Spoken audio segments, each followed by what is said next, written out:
on, everybody? Happy New Year's. I hope everybody had a great New Year's Eve, and I know there's going to be a lot of people out there who are looking to possibly buy their first house as part of one of their goals for this new year. And so what I want to do is come up with a video series to walk you guys through the mortgage process from beginning to end, starting with where to find a good lender, and then I want to break down how to shop for a lender and then how to go through the process until completion. And that's actually something that I've gotten asked about a couple of times recently, is where do I even go to find a lender? I've heard some comments recently of people saying, I don't know where to go to find a lender, I'm not really sure where to turn to, so I just went with my bank.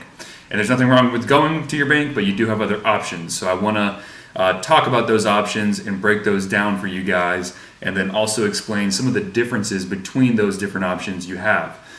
So let's kick it off. One of the common things I see people do is they just Google it. As weird as that sounds, they'll Google, mortgage lenders, and they'll go with an online shop.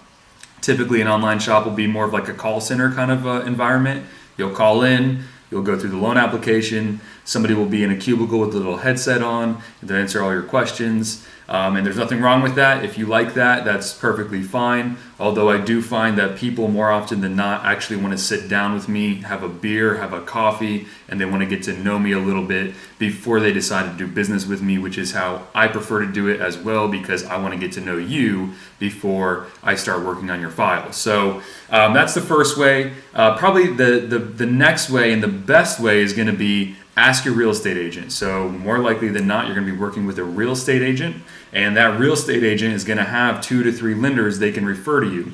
I would call all 3 lenders or all 2 lenders or however many they recommend, and I would see if you vibe with that person. Are the personalities a good fit? Are they accessible at all times? Are they going to provide you with the best service? Meaning, are they going to see your loan to completion, but also educate you on the process, also be available to answer your questions. And then, of course, you want to talk about the interest rates and the fees. Although that is not the only thing you should be looking at when you're shopping around for a lender, it is obviously one of the main things because money is top of mind, okay? So that's the second place you can find a lender, is going through your real estate agent. And then also, just to add on to that, more times than not, that real estate agent would have worked with that lender a few times. They have a good idea of how that lender works. They can really speak to the work that lender is going to do. And then that way it saves you some, additional research that you may have to do if you had never talked to that lender before, okay? So then the third way you can find a lender is obviously going through your bank or your credit union. And I see people do this all the time because they feel like if they have a checking or a savings account with that credit union or bank, then maybe getting a mortgage through that credit union or bank is going to be a good idea. They want to consolidate everything and keep everything in one place, which there's nothing wrong with that. If that's what you want to do, that's totally okay. But just know that, it does have its downfalls as well. So let's go into the differences between these, just so you have some additional information to take with you out in the marketplace when you start shopping. Obviously, the first one we talked about was the call center kind of vibe, right? The online shop. Typically, people like to use that because sometimes their fees are a little lower. And then, I'm not too sure about the service level of it. I'm not too sure about the product mix. I think they have normal products like we all do, but I don't know if they dabble into the more creative products, meaning like bank statement programs, investor cash flow programs, different types of jumbo loans. I'm not sure if they offer those types of products, so you may be missing out on some additional product lines if you're going with a online lender. Again, nothing wrong with going with an online lender, but sometimes you may be selling yourself a little short on the product offering.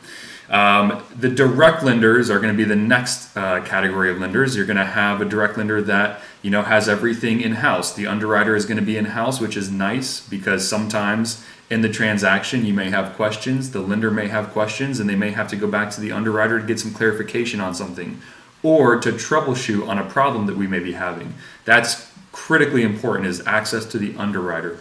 Being able to troubleshoot with the underwriter and ask questions and pick their brain a little bit to see if we can problem solve and come to some kind of a solution to get the loan moving forward in a timely manner, okay? That is critically important. Another good thing about direct lenders is they oftentimes have more flexibility than your bank or your credit union will. Okay, we can be a little bit more creative, we can be a little bit more lenient and flexible with things, and that's going to be more advantageous to you, although you may not see it when you're just shopping around. You will see the advantages of having a flexible lender when you're going through the actual mortgage process. You will not see those advantages when you're just shopping around because you'll be focused on the fees and the rates. But just keep in mind that once you're under contract, there's also additional things that go into it aside from the fees and rates. And one of those things is flexibility, being able to be lenient on certain things, being able to qualify those hard to qualify buyers. Those are all important things. Okay, so direct lenders obviously are always available, at least they should be. Any good direct lender is going to be available on weekends, especially because if you're out looking at houses on the weekends, 9 times out of 10, that's when all the offers get put in, right? You guys have full-time jobs. You may be working throughout the week. If you go out with your real estate agent on Saturday and you want to put an offer in, but nobody's there to answer your call, you're going to be in a tough position, especially in today's market when things are moving so fast, okay? So keep that in mind. Accessibility and availability on weekends, after hours, those are going to be very important. I have people calling me all the way until 10 o'clock at night sometimes, and you have to take those calls because we have to recognize that sometimes people are getting off work, they have families, cooking dinner, and they're calling you after they're done with their day, okay? The next type of lender is you're going to have a broker, a mortgage broker, who's going to take your information and broker it out to different direct lenders to kind of shop around for you. That does have its advantages, right? I can see where you might be getting a good deal and you don't have to worry about shopping because the broker is doing it for you. And oftentimes the broker will have already established relationships with different direct lenders that they can refer and start shopping around for you with. And that could take some burden off of you, especially if you have a very hectic job and you have a family and it's just very tough for you to make a bunch of phone calls all day to shop around for lenders. That could be an advantage to you, okay? Where the disadvantage would come from, in my opinion, with a broker would be the communication. Brokers don't have typically underwriters in-house, and so if they're reaching out to the direct lender trying to get questions answered or troubleshoot something, it may take a little longer to get those answers. And it may not, I'm not saying it will for sure, but it could. So just keep that in mind. The communication may be kind of tough. Also, I don't know if they're working weekends or after hours either. I'm not really sure. I'm a direct lender myself, so I know for myself I am, but I can't speak to what brokers typically work. And then finally, you have your banks and credit unions. Obviously, everybody's familiar with those, and sometimes people tend to stay with their banks or credit unions because they've been banking with them for years, and they think that that's just how you do it. You just stick with the bank, and nothing really wrong with that. We all have good rates, especially right now where the mortgage rate environment is so incredibly low. Where that does start to present some problems is in your closing time. Oftentimes banks take longer to close. So for example, a direct lender may take 30 days or 25 days. A bank may take 45 days. And in this market, it might be harder to get your offer approved if you need 45 days to close. People want to close quick. Okay, so keep that in mind. That's super, super important. Another important piece to recognize with the banks and credit unions is oftentimes they don't work past 5 o'clock. They won't work on weekends. So if you have a question at 7 o'clock at night, you're going to have a hard time getting somebody to answer that question until the next day, if they get back to you the next day. Sometimes their communication can take days, okay? Which is why real estate agents prefer not to use banks for their financing because they know the delays it could cause.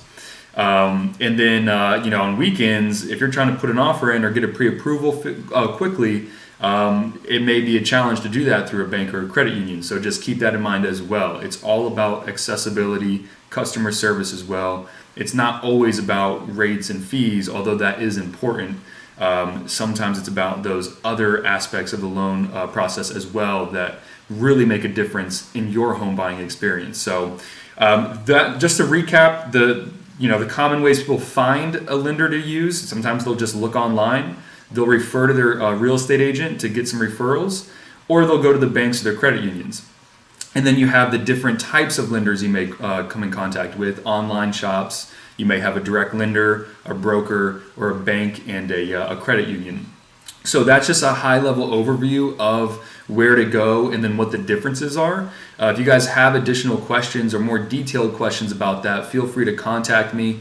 I'll try to leave my contact information somewhere. And then next week, I want to talk about how to effectively shop for a lender. This is something that I've talked about previously in the past, and I actually had a ton of questions on it from people. So I feel like if you're looking to buy a house in 2021 and you're just now tuning in, this will definitely be a good video for you to watch, because it's really, really important to learn how to effectively shop for a lender, because it's one of the most important things in the home buying process. So let me know if you guys have questions. I hope your 2021 is off to a great start, and I will talk to you guys soon.